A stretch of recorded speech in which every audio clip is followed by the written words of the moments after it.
There's a quiet exhaustion that doesn't show on your face. You still wake up. You still go through the motions. But inside, something feels abandoned. You've been waiting for clarity, waiting for motivation to come back, waiting for someone to notice how hard you're trying and finally say, "Here, let me help you." And the hardest part isn't the struggle itself. It's the feeling that you've been carrying it alone for far too long. You scroll past success stories that feel distant. You hear advice that sounds good but doesn't land. You tell yourself, "I should be further by now." And slowly, without realizing it, you start to believe something is wrong with you. But nothing is wrong with you. You're not lazy. You're not broken. You're tired of hoping someone will arrive and change everything. Because deep down, you've been waiting for a rescue, a sign, a breakthrough, a moment where life finally lifts the weight off your chest. And when that moment doesn't come, you start doubting yourself instead. Tonight or today, this video isn't here to hype you up. It's here to sit with you in that silence, to say the thing no one else has said clearly enough. No one is coming to rescue you. And strangely, that truth hurts at first, because it confirms your fear that you really are on your own. But if you stay with Majest for a few minutes longer, you might realize something unexpected, that what feels like abandonment might actually be the beginning of your strength. Here's what slowly drains motivation from people. Not failure, not lack of talent, not even hardship. It's passive hope. The kind of hope that waits. That delays action until conditions feel right. That says, once things calm down, once I feel confident, once someone supports me, then I'll start. We learn this early in life. Teachers guide us, parents protect us. Systems tell us what comes next. So when adulthood arrives without instructions, without guarantees, without applause, our mind keeps waiting for the same structure. But life doesn't announce transitions, just stops holding your hand. So people lose motivation not because they don't care, but because they're stuck between wanting change and waiting for permission. Think about the person who hates their job, but keeps saying, "I'll leave" when something better appears. Or the person who wants to heal, but tells themselves, "I'll start when I feel stronger." Or maybe this is you putting your dreams on pause because you're hoping for reassurance first.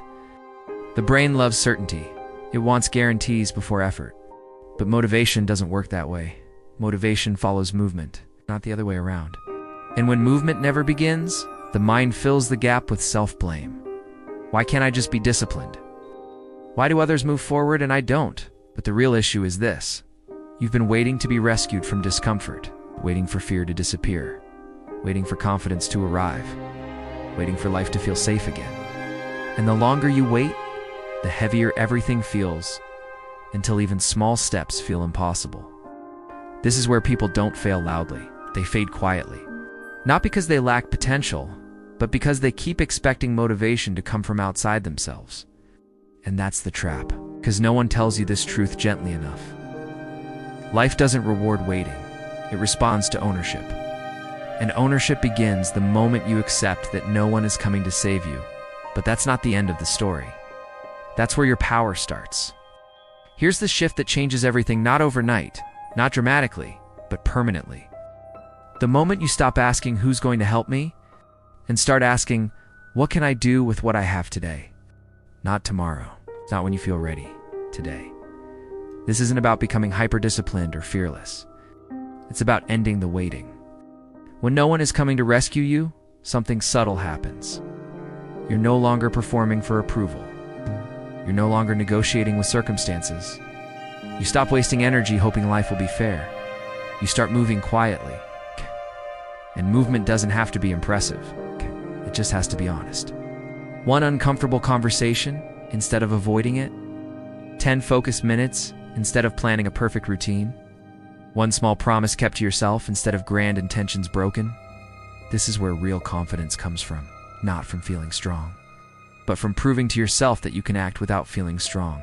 Here's a simple principle most people miss. You don't need motivation to begin. You need evidence. Evidence that you can show up tired.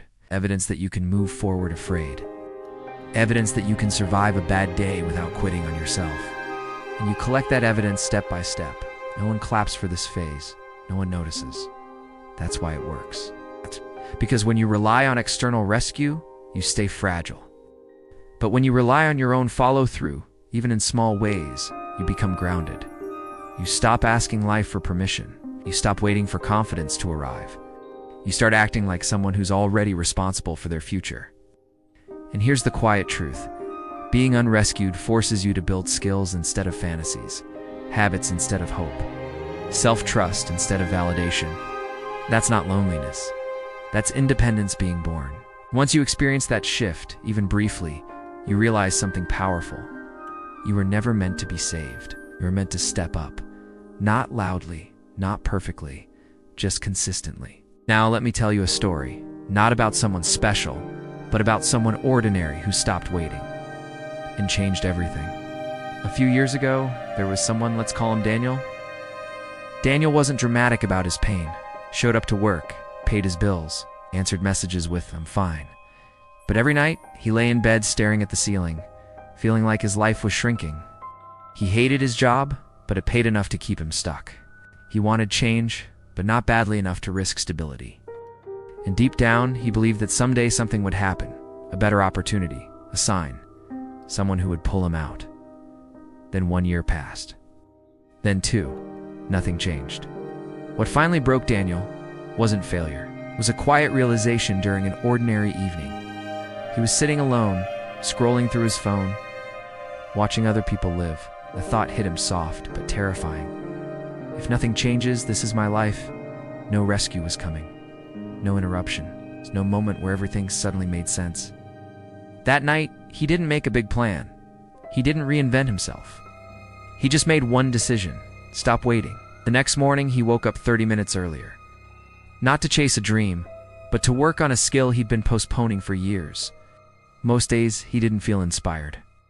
Some days, he felt foolish. No one encouraged him. No one noticed. Weeks passed. Then months. Slowly, something changed. Not his circumstances at first, but him.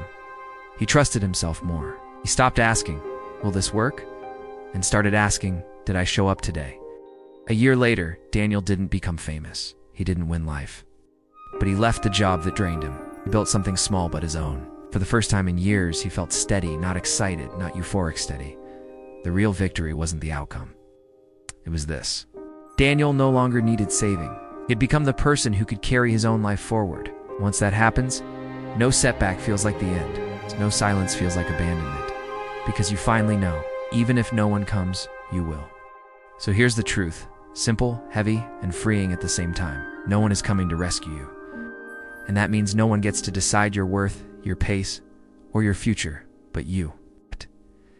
The day you stop waiting for a hand to pull you up is the day you place your feet on solid ground. You don't need to become someone else. You don't need to fix everything. You don't need permission.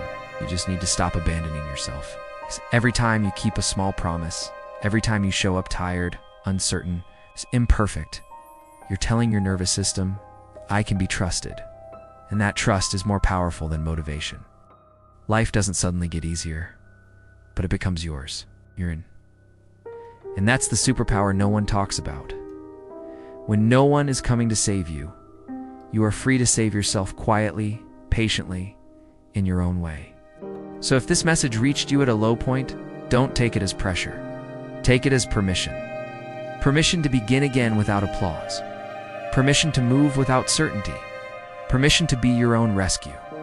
And if this video helped you feel less alone, save it. Share it. Not because it's perfect, but because somewhere, someone else is still waiting. And this might be the moment they stop.